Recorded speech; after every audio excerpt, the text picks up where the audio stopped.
we continue from where we stopped, and that we were discussing data.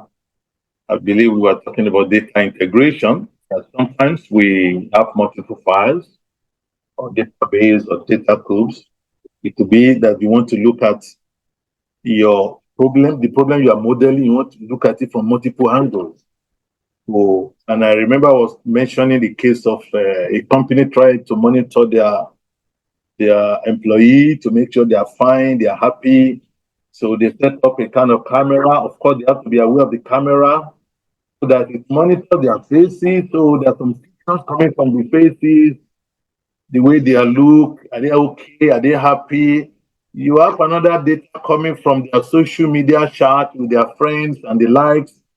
And then so you try to get data from multiple angles, and then you can integrate them together in a unique way that you can be able to get the better part of employees' condition.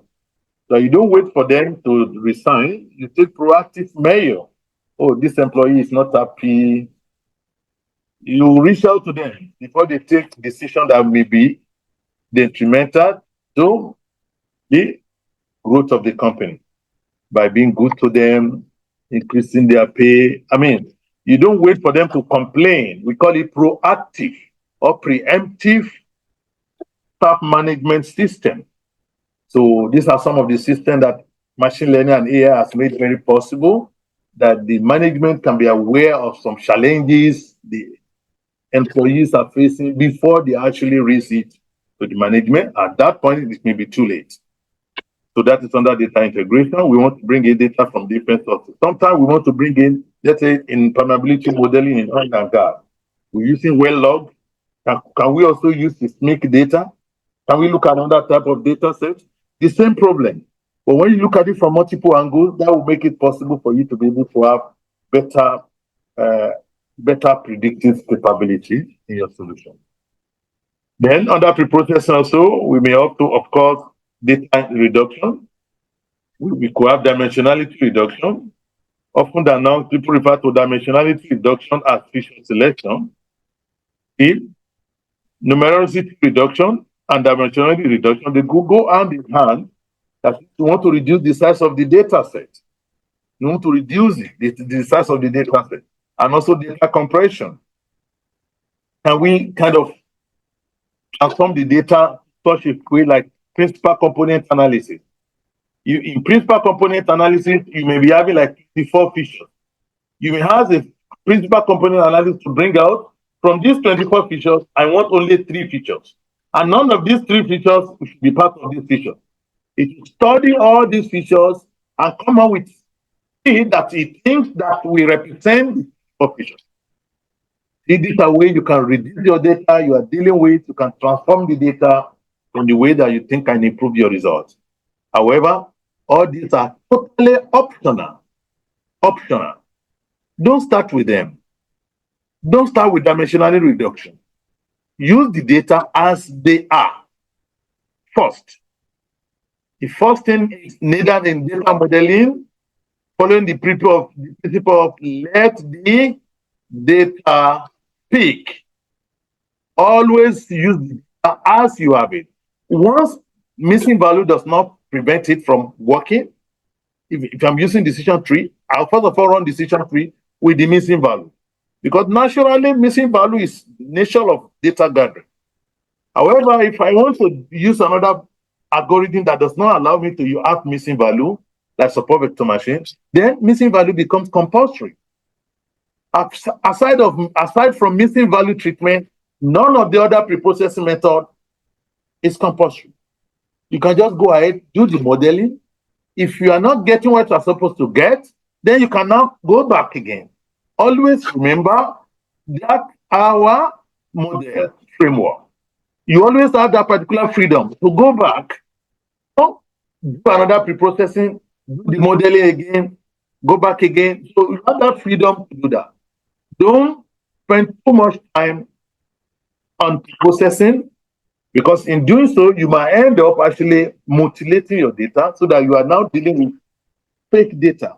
Data set that is totally too much different from the original data you started with. But when things goes wrong, You have tried whatever you think you can try to make the system work, but it's not just working out. Then you start trying different approach to data preprocessing. Both, can I reduce the dimension? Can I reduce the number of pictures? Can I reduce the number? Can I even transform it? Do I need to compress the data? And put of other we can try.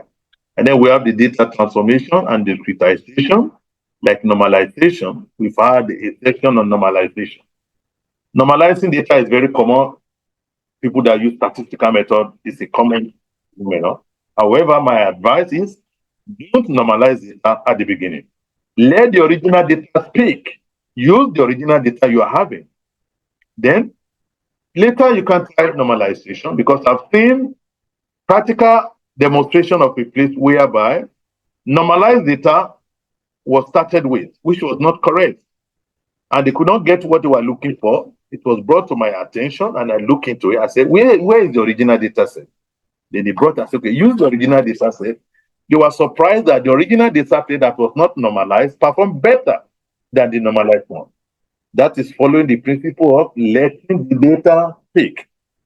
So normalization sometimes might be what you need to get better result. That is when the original data is not speaking rightly enough for the algorithm to detect the insight that is hidden within the data set. Then you use normalization.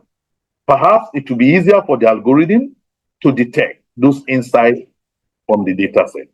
So we have to take note of this. And also the concept hierarchy generation is another type of data transformation that we can also embark on. Still on the data cleaning, we say data in real world is dirty. Remember, we mentioned it here, data cleaning. That's the first one, and one of the most important ones. The real world is dirty, lots of potentially incorrect data. For example, it could be due to instrument faulty. It could be human error, it could be computer error, it could be transmission error. Taking the data from one place to the other may be the source of the problem.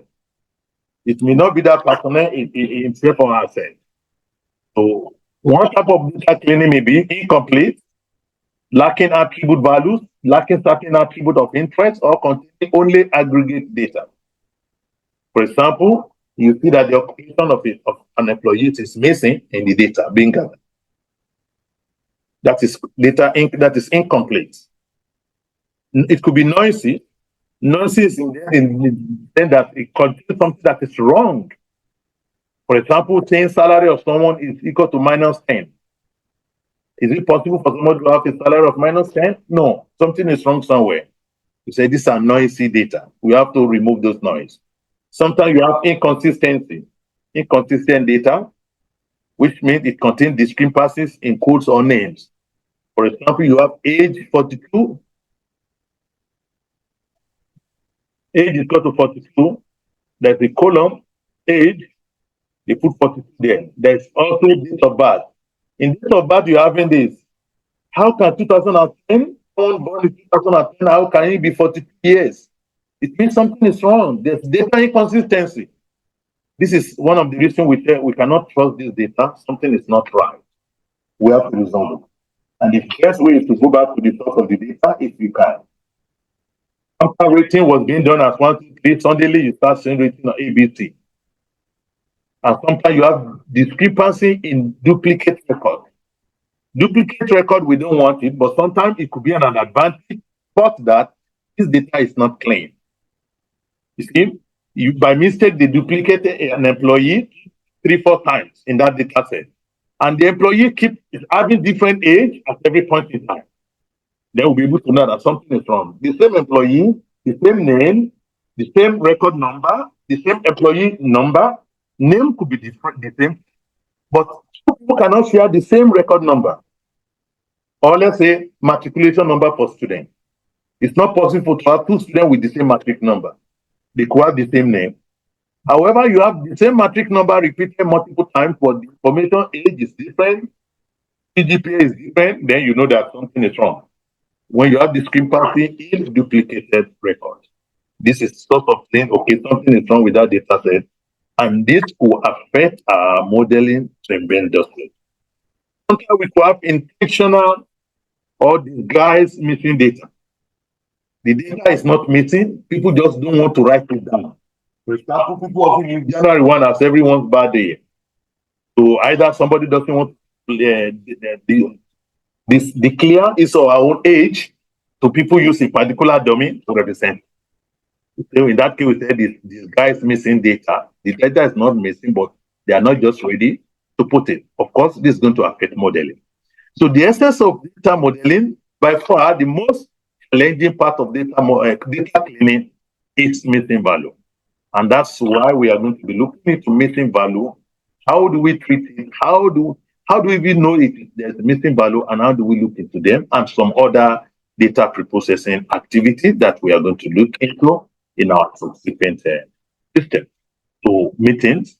So don't forget, you always have this particular freedom. Like I said, you can always go back. Do as little as necessary preprocessing. You don't have to do all. The more that is necessary. Do your modeling, take the result. If it's not okay, go back. Do another preprocessing. You need to normalize it. Let the need call for it. Not doing excessive preprocessing that may hurt the data and turn your data to become fake and not smart. Because remember, it's always good to have a smart feature, smart data set than looking for smart algorithm. Because the smartest of algorithm can never make your data meaningful if the data is mutilated. Thank you very much for attending, and wish you all the best.